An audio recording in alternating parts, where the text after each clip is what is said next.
Hello student, good morning to all. We discuss about our environment, energy flow in the ecosystem. Yesterday we discussed about biomass and energy flow in the different tropical level. As we learn, any food chain actually represent the pathway of flow of energy. A food web shows several such pathway. It becomes clear from food chain and pyramids of energy that the flow of energy is unidirectionally. The energy converted by plants cannot be converted back to solar energy, and we see the figure 11, this figure. To understand more about energy flow through tropical level, I think this figure is shown, different tropical level. Okay तो हमने पिछले chapter में biomass के बारे में और energy flow विभिन्न tropical level में पढ़ा, विभिन्न पोषक स्तर में एनर्जी का फ्लो किस प्रकार होता है। इसमें हमने देखा कि सोलर एनर्जी को प्लांट्स जो है वो प्रोड्यूसर जो हैं, पौधे सूर्य प्रकाश को भोजन के रूप में संचित करते हैं। इसमें केवल 1% सोलर एनर्जी ही स्टोर किया जाता है फूड के रूप में, और बाकी जो है वो इन्वायरमेंट में इधर उधर चले जाता है। इस 1% एनर्जी का 90% प्लांट्स यूज़ करते हैं अपने लिविंग एक्टिविटीज़ के लिए, और केवल 10% ही सेकंड ट्रॉपिक लेवल पर यानी फर्स्ट कंज्यूमर लेवल पर जा पाता है। और इस 10% का 90% फर्स्ट कंज्यूमर लेवल जो है वो यूज़ करके 10% ही थर्ड ट्रॉपिकल लेवल यानी सेकंड कंज्यूमर लेवल पर जाता है। इस प्रकार एनर्जी का फ्लो जो है वो 10% के लॉस के अकॉर्डिंग होता है। 10% के नियम के अनुसार ऊर्जा का प्रवाह जो है वो पोषक स्तर पर होता है। यहाँ पर ये जो फिगर है यही शो कर रहा है कि जो सोलार एनर्जी है उसको प्रोड्यूसर जो है, इसमें मान लीजिए सोलार एनर्जी का 500 किलो जूल यूज़ करता है ना, और 75 किलो जूल जो है जब इसमें से 10% प्राइमरी कंज्यूमर में जाता है तो ये हो जाता है 75 किलो जूल। जब ये सेकेंडरी कंज्यूमर यानी टर्सरी आपका इसमें जाता है, ट्रॉपिक लेवल में जाता है, थर्ड ट्रॉपिक लेवल में, तो इसका जो वैल्यू है वह 7.5 किलो जूल, और फोर्थ ट्रॉपिक लेवल पर यानी टर्सरी कंज्यूमर लेवल पर इसका वैल्यू 0.75 kg और हो जाता है। और लास्ट में जब फाइनल कंज्यूमर लेवल जो होता है या ट्रॉपिक लेवल है वह मरता है या सड़ता गलता है, तो उसे डिकम्पोजर जो है वो वापस से इसमें अर्थ में मिला देते हैं। यहाँ पर हम देख रहे हैं कि हर एक ट्रॉपिकल लेवल पर, चाहे वो प्रोड्यूसर हो चाहे कंज्यूमर हो, सभी लेवल पर पूरी तरह ये जो है वो नेक्स्ट ट्रॉपिक लेवल के द्वारा यूज नहीं किए जाते, बल्कि बहुत सारे पौधे मरते हैं, सड़ते गलते हैं। इसी प्रकार प्राइमरी कंज्यूमर मरते हैं, सड़ते गलते हैं, सेकेंडरी कंज्यूमर, और लास्ट में फाइनल जो ट्रॉपिक लेवल है उसके कंज्यूमर भी मरते हैं और सड़ते गलते हैं। तो इन सब को डिकम्पोजर जो है वो डिकम्पोज कर देते हैं, और इसके अंदर जितने भी इन सभी लेवल में जितने भी एलिमेंट्स होते हैं उनको अर्थ में मुक्त कर देते हैं। लेकिन हमको देखने वाली बात, यहाँ पर समझने वाली बात ये है कि कभी भी सोलार एनर्जी वापस नहीं जाता। ये एनर्जी जो है वो दूसरे रूप में कन्वर्ट होकर अर्थ में फ्री होता है, मुक्त होता है।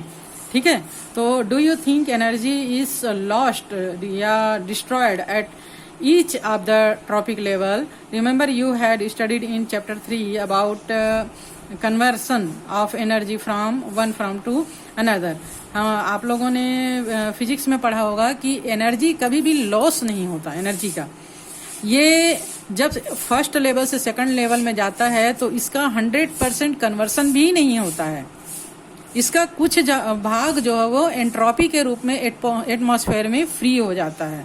ठीक है, जैसे मान लीजिए 100% एनर्जी जो है वो सेकंड कंज्यूमर लेवल में या सेकंड ट्रॉपिक लेवल में या किसी भी उसमें लेवल में जाएगा तो 100% कन्वर्ट नहीं होगा दूसरे रूप में। 90% ही होगा, 10% इसका एनर्जी में एंट्रोपी हो जाता है। तो ये एंट्रोपी भी लॉस नहीं होता, इसका लॉस्ट कभी भी नहीं होता energy, neither lost nor form. तो एनर्जी को ना तो कभी बनाया जा सकता है, ना ही कभी इसको नष्ट किया जाता है, ये केवल एक फॉर्म से दूसरे फॉर्म में कन्वर्ट होता है। Do you think is the role of decomposer in the flow of energy? यहाँ पर फिगर 11 दिया है बार बार, लेकिन ये 11 नहीं है, 9 है ना। तो फिगर 9 में हम देख रहे हैं कि हर एक ट्रॉपिकल लेवल पर डिकम्पोजर जो है वो डिकम्पोज करते हैं, और जो एनर्जी होता है वो अपने life energy used in life process and expelled as respiratory waste, excretory product etcetera. प्रत्येक लेवल पर डिकम्पोजर भी इसको डिकम्पोज करते हैं, और हर एक लेवल पर एनर्जी जो है वो बाकी जो जैविक क्रियाएं हैं, लिविंग एक्टिविटीज है, लाइक रेस्पिरेशन, एक्सक्रेशन एक्सेट्रा, उसमें भी ये जो है खर्च होता है, यानी ये दूसरे रूप में कन्वर्ट होता है। Then do you know food chain and food webs also start with decomposing substance. हमने अभी तक पढ़ा है कि जो फूड चेन या फूड वेव है वो प्लांट से स्टार्ट होता है, पर कभी कभी जो है वो मरे हुए जीवों से, यानी डिकम्पोजिंग सब्सटेंस से भी ये फूड चेन स्टार्ट हो सकता है। You had studied about one each pathway in the habitat of कानी मछली to कुटुम्बसर कैव। Here is another such example। यहाँ पे आप लोगों ने कुटुम्बसर गुफा में कानी मछली का एग्जाम्पल पढ़ा था। यहाँ भी आप देख रहे हैं कि एक बर्ड जो है वो उसका डेथ हो गया है, इसको डिकम्पोज करना है। तो डिकम्पोजर जो होते हैं सूक्ष्म जीव, माइक्रोबैक्टीरियाज वगैरह जो हैं, इसको फूड के रूप में ले रहे हैं डिकम्पोज करने के लिए, है ना। छोटे मोटे कीड़े मकोड़े, माइक्रोबैक्टीरियाज वगैरह, अब इनको जो है वो प्राइमरी कंज्यूमर खा रहा है। प्राइमरी कंज्यूमर के बाद इसे जो है वो सेकेंडरी कंज्यूमर खाता है। तो इस प्रकार मरे हुए जीवों से, यानी डिकम्पोजिंग सब्सटेंस से भी फूड चेन या फूड वेब स्टार्ट हो सकता है। Organisms that grow on a decomposing body of a bird like certain bacteria are eaten by paramecium, and spider feeds on insect that feed on decomposing waste. At the bottom of ocean, where solar energy doesn't reach, there are food webs that start with bacteria. इसी प्रकार अगर समुद्र की गहराई में तल में जाए तो वहां भी जो फूड वेव है वो बैक्टीरिया से स्टार्ट होता है, that thrives not on solar energy but energy in the chemicals of the hot spring। जहाँ पर सूर्य का प्रकाश नहीं पड़ता वहां पर ये बैक्टीरिया जो है वो केमिकल एनर्जी का यूज करते हैं। This hot spring arise at the vents of volcanoes at the ocean floor and the temperature is often at hot as 400 degree centigrade. ये जो केमिकल वहां पर होते हैं वो वोल्केनस वगैरह का, जब ओशियन में वोल्केनो आते हैं, तूफान आते हैं, भूकंप आते हैं, ज्वालामुखी फटती है, तो उसके फलस्वरूप उत्पन्न होता है केमिकल एनर्जी, और वहाँ का जो टेम्परेचर होता है वो लगभग 400 डिग्री सेंटीग्रेड तक हो सकता है।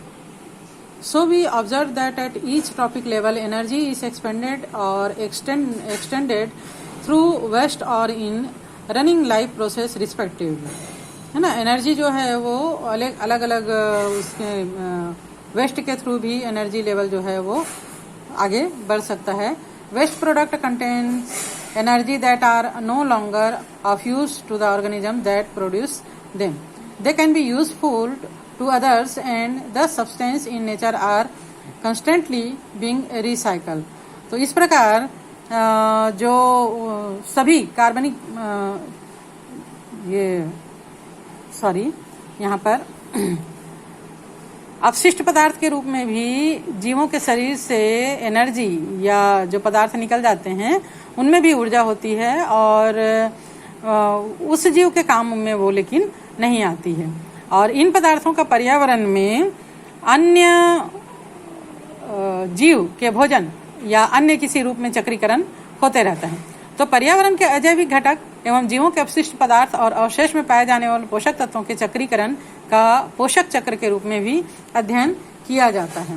chemical compound in abiotic substance in nature like waste of living organisms and other chemicals present in soil, air and water are in constant circulation from a biotic to abiotic source and vice versa. We may study about this in the form of cycle of nutrients.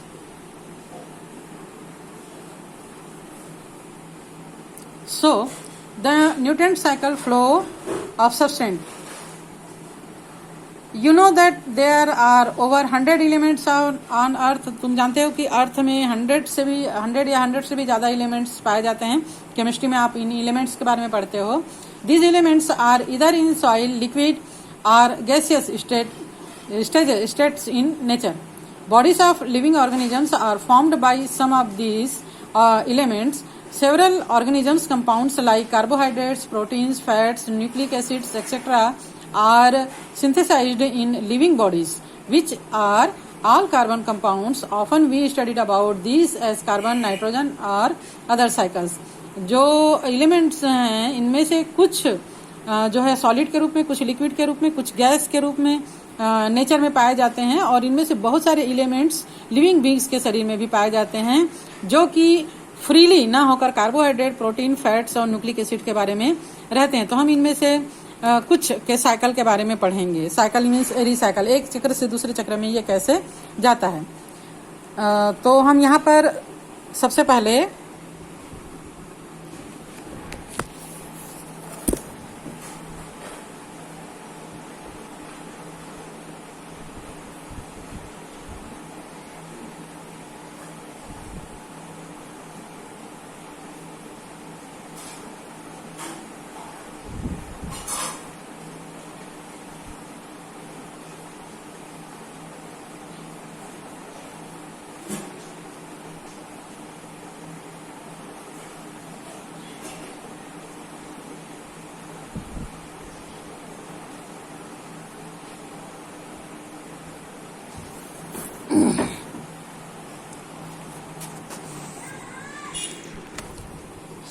sorry students for gap. Next our chapter is human intervention in ecosystem. Human beings impact ecosystem in several ways. We may see in the carbon cycle itself that the excess use of fossil fuels increases the level of oxides of carbon and carbon particles, both being potent source of pollution. Human beings जो है वो carbon dioxide और carbon के सब्सटेंट या उसके oxide के cycle को बढ़ाने में बहुत ही महत्वपूर्ण भूमिका, इम्पोर्टेंट रोल निभाते हैं. कहना चाहिए कि एटमॉस्फेयर में मैक्सिमम जो है वो ह्यूमन बींग्स के इंटरफेयर के कारण जो नेचुरल साइकिल है वो सही ढंग से नहीं हो पाता और पर्यावरण जो है वो इसके फलस्वरूप प्रदूषित हो जाता है, पॉल्यूटेड हो जाता है.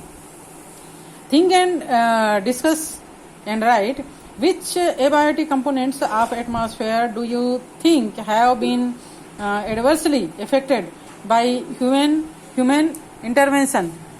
ऐसा करने पर पारिस्थितिक तंत्र पर क्या प्रभाव पड़ेगा इसका, किन अजैविक घटकों पर मनुष्य का प्रतिकूल प्रभाव पड़ता है, किन जैविक घटकों को मनुष्य ने प्रभावित किया है, इन सब का पर्यावरण पर या पारिस्थितिक तंत्र पर क्या प्रभाव पड़ता है ना. Which biotic components have been all adversely affected by human. तो हम देखते हैं कि what will be the effect of this an ecosystem of the rice farm. Human being जो राइस मतलब एटमॉस्फेयर पर या जो भी इकोसिस्टम पर इंटरफेयर करता है उसके फूड चेन पर और फूड वेब पर क्या इफेक्ट पड़ता है. अगर हम राइस फॉर्म की बात करें तो राइस फॉर्म को ग्रो अप भी ह्यूमन बींग्स ही करता है. एक धान के खेत में धान उगाना, वहाँ का पर्यावरण नियमित करना और फिर धान के पकने पर वहाँ का इकोसिस्टम को समाप्त कर देना, ये ह्यूमन बींग के द्वारा ही होता है. अच्छा, इस बीच क्या करता है ह्यूमन बींग्स जो है वो अपने क्रॉप को बचाने के लिए विभिन्न प्रकार के पेस्टिसाइड्स वगैरह जो है वो यूज करता है कीड़े मकोड़ों को मारने के लिए और अपने प्रोडक्शन को इंक्रीज करने के लिए. तो if 0.01 milligram of arsenic accumulate in a rice plant due to use of arsenic containing pesticides, what will the total amount of accumulation in 30 plants? अगर एक प्लांट में 0.01 मिलीग्राम आर्सेनिक एसिड जो है वो पेस्टिसाइड्स के रूप में यूज कर रहा है तो 30 प्लांट में कितना होगा? If you feed on grain obtained from around 30 plants every day, अगर तुम एक दिन में 30 प्लांट के ग्रेन्स को फीड कर रहे हो तो कितना आर्सेनिक जो है वो आपके बॉडी में डेली पहुंच रहा है, जा रहा है, और अभी तक आपके बॉडी में कितना आर्सेनिक एसिड हो जाएगा। तो ये जो है वो खुद ह्यूमन बींग्स के लिए ही हानिकारक है, हार्मफुल है, अगर वो कीड़ों को मारने के लिए पेस्टिसाइड्स का यूज करता है। We know that the protect our farms and get maximum produce, we use different types of chemicals, several of these like herbicides, insecticides, fungicides, etc. are used to remove unwanted plant growing in farm, insect and disease causing macro and microorganisms. Some of these chemicals are decomposed quickly while several other remain in the soil for long period of times as such and adversely affect crop plants, beneficial organisms etcetera along with the harmful organisms. हम बहुत सारे pesticide का use करते हैं insect को मारने के लिए, अनवांटेड प्लांट्स को हटाने के लिए। इनमें से कुछ पेस्टिसाइड तो तुरंत रिमूव हो जाते हैं, सॉइल में मिल जाते हैं या फिर डिकम्पोज हो जाते हैं, लेकिन मैक्सिमम जो है वो सॉइल में वैसे ही एज इट इज रह जाते हैं, ये डिकम्पोज नहीं हो पाते। Sometimes they are absorbed into crop plant and affect human and other organisms feeding on them adversely by causing several harmful diseases। और जब ये ह्यूमन बॉडी के अंदर पहुंचता है तो ह्यूमन बॉडी के लिए बहुत ज्यादा हार्मफुल होता है और अदर जो ऑर्गेनिजम्स हैं उनके लिए भी हार्मफुल होता है। Chemicals that remain in the soil often affect the physical and chemical properties of the soil, turning in it unfit for our crop. This reduce crop production over time. Conversion of such areas into fertile land is very difficult. Thus, it is suggested that use of artificially manufactured chemical be reduced to protect both our environment as हालांकि हम इसको अपने crop को protect करने के लिए लगाते हैं, लेकिन ऐसा सलाह दिया जाता है कि इन सब के बदले नेचुरल पेस्टिसाइड का यूज किया जाए। केमिकली पेस्टिसाइड जो है वो बहुत ही ह्यूमन बींग्स के लिए हानिकारक होता है। Write about some ways in which observe around you how humans adversely effect the environment. अपने इन्वायरमेंट में आप देखकर कुछ उदाहरण आप बता सकते हो कि किस प्रकार के पेस्टिसाइड से किसी को कोई नुकसान हुआ है ना। What could be your role to save the environment from any harm, even if it is just at home or in your locality? Write in detail about it. अपने जो पर्यावरण है उसको हानि से बचाने के लिए आप क्या कर सकते हो, इन सबको आपको ऑब्जर्वेशन करना चाहिए और नोट बनाना चाहिए। Okay, do you no water hyacinth है ना, is a fast growing water plant. एक प्लांट आता है जो कि तालाब वगैरह में लगाया जाता है जिसको वाटर हाइसिंथ कहा जाता है। ये बहुत ही फास्टली ग्रो करता है। You may have observed this spread over the surface of in a pond and other water bodies of your locality. This plant was imported for America to our country. ये plant जो है वो America से हमारे country में import किया गया था। इसको शो के लिए वाटर में लगाया गया था, लेकिन ये इतना फास्ट ग्रो करता है कि ये जहां पे भी जिस भी वाटर बॉडी में लगाया गया है उसके सरफेस को पूरी तरह कवर कर लेता है। इससे क्या होता है कि जो वाटर बॉडी के अंदर जो एनिमल्स या प्लांट्स हैं उनको प्रॉपर ऑक्सीजन और न्यूट्रिएंट्स नहीं मिल पाते और वहां का जो इकोसिस्टम है वो धीरे धीरे समाप्त होने लग जाता है। The introduction of this new species mainly for ornamental purpose है ना, सजावट के लिए लाया गया था। As adversely effected both biotic and abiotic components of several water bodies. और इसने जहां पर भी इसको लगाया गया वो पूरे वहां के वाटर बॉडी को और इकोसिस्टम को वहां का समाप्त कर देता है। तो आज ही हमारा सेकंड चैप्टर जो है वो ख़त्म हो गया। नेक्स्ट डे हम जो है वो थर्ड चैप्टर स्टार्ट करेंगे।